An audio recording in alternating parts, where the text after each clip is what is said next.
Now, when it comes to Drake and J. Cole, well, there was once so much noise and chaos within the hip hop world that nobody even had a moment to stop and look at where the two rappers who started this all may stand. Now, as things have been settling down, and we are in a time in the genre where every rapper and figure involved within and around this conflict are picking up the pieces from it, we have been starting to really see where these two stand, and if you have been paying attention recently, it's no surprise that things between Cole and Drake have gotten really bad, as they have taken two completely different routes with their careers since Kendrick Lamar challenged them to fight for the title of the best rapper alive. And now, although J. Cole definitely got the better end of this compared to Drake simply because he backed out as opposed to Drake, who put up a performance so bad that he has been the laughingstock of rap for months, this doesn't mean Cole is not without his share of issues right now, because first off, for a lot of hip-hop heads, despite Cole not embarrassing himself anywhere near as bad as Drake ultimately ended up doing, Cole still has a lot to overcome, not in terms of anybody questioning his skill as an MC, because we all know he can spit,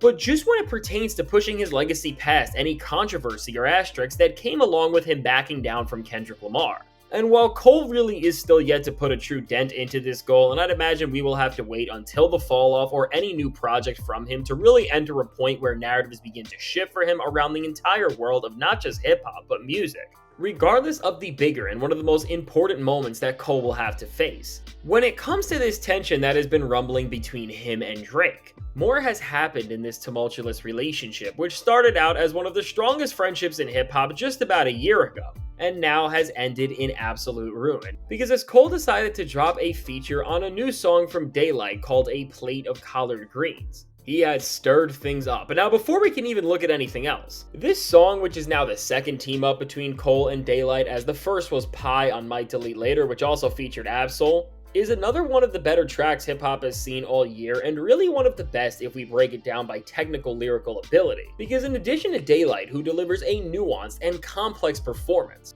J. Cole spits what I think is without a doubt his best verse since everything that went down between him, Kendrick Lamar, and Drake, as each bar he spits is layered to the max and filled with wordplay that will just have you sitting there enamored if you appreciate the art of lyricism at its finest. And now specifically within this verse, and what really seemed to push the conversation forward about Drake and Cole's building tension with one another, were the series of bars Cole delivered which made references to Michael Jackson in so many different clever ways, as Cole carefully pieced together a lyrical canvas with so much lore and history about MJ to make one of the best written series of lines that I have seen all year. And now, as Cole leaned so heavily into referencing MJ on this track, and on top of this, the fact that he is boasting through these bars and hyping up his own stature, which is something we really have not seen in a while, and then ultimately knowing the context of what started all of this drama off in the first place, which of course goes all the way back to First Person Shooter and when Drake was comparing himself to MJ on the second half of that track, which ultimately was then followed up with Kendrick throwing this right within his face as they kicked off their battle. Putting all of this together, people were speculating that this may have been a Drake diss from Cole, and while for some rappers doing something like this could have very well been trying to poke at Drake,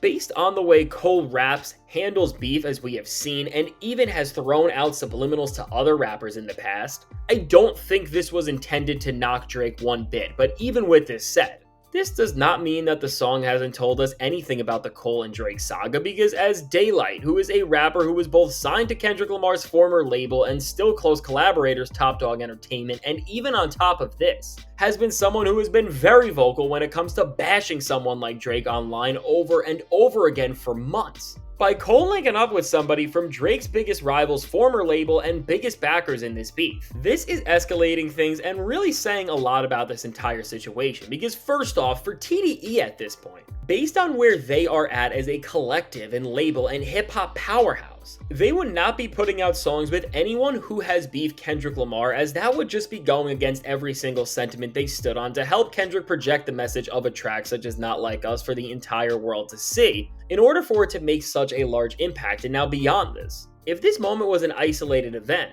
it would not be enough evidence to see that Cole absolutely despises Drake at this point, but when we look at this in the context of everything else, what we are seeing now, and to the highest degree we have yet, is that J. Cole's new pattern is to seemingly link up and embrace people who Drake has a problem with so easily as ever since his apology. When we stack everything up, from Future and Metro Boomin on We Still Don't Trust You's track Red Leather, which we remember how shocking of a moment that was, to then Ruby Rosary with A$AP Rocky, who has a very serious beef with Drake. And even on top of Rocky, this song was produced by The Alchemist, who obviously made the beat for Kendrick Lamar's Meet the Grams. And while some producers have not fully taken sides in this beef, as Uncle Al has played this instrumental at almost every one of his live shows this summer, I think this speaks volumes about where he stands. And adding to this, just looking at all the facts, the only other features Cole has done since this genre-altering time in rap has been with Tems, who also had a fallout with Drake, and then with all of this. If we put things together and look at the fact that since this beef and since Drake also made fun of Cole multiple times on his own diss tracks for backing out of the beef and not standing on his own words, with Cole appearing on one of the biggest albums that escalated the beef, did a song with somebody who was in one of the most intense and personal beefs with Drake of them all, the guy who produced a song that set things in motion for Drake to just get absolutely destroyed, and also a singer who has been very vocal about their issues with Drake.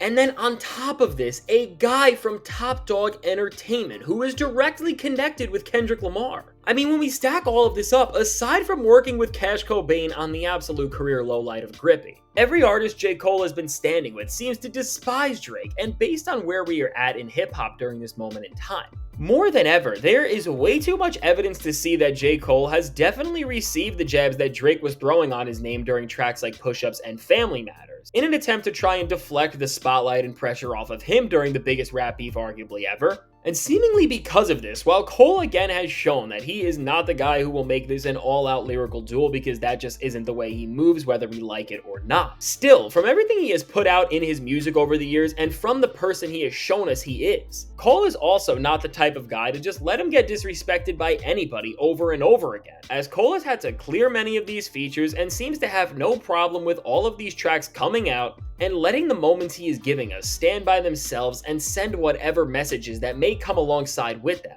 With one of the craziest feature runs with Drake's enemies ever, he has confirmed to the highest extent that we can see without him releasing new solo music that if Drake wants to sneak diss him and make fun of him on social media, J. Cole is only going to heighten the pressure on him in this faint yet tactical way of linking up with his enemies to make Drake look all the more alone and isolated. And beyond this, now with a new Daylight collab, what this is telling us at the very least is that the relations between Cole and TDE are now good, as they would not stamp their brand on anything that even hints at being anti-Kendrick Lamar. Which then of course means that it's looking like Cole and Kendrick Lamar as a whole seem to be on good terms, or just have some sort of strong and unbreakable respect for one another. Which would explain why they have not engaged further in this beef, and even why Kendrick Lamar seemed to allude to Drake having problems already on a track like Not Like Us, which we didn't really seem to notice because so much was going on back then. So overall, as J. Cole is now defining this chapter of his career right now by going on a feature run with all of Drake's opponents, and after having his legitimacy as an MC and integrity as a man being made fun of by him, Cole is letting us know once and for all that he is done with Drake, and because of the way he threw him out and mocked his choice for backing out of the beef. While Cole and Drake may have seemed to be best friends as they did a joint tour and released multiple collabs together in 2023,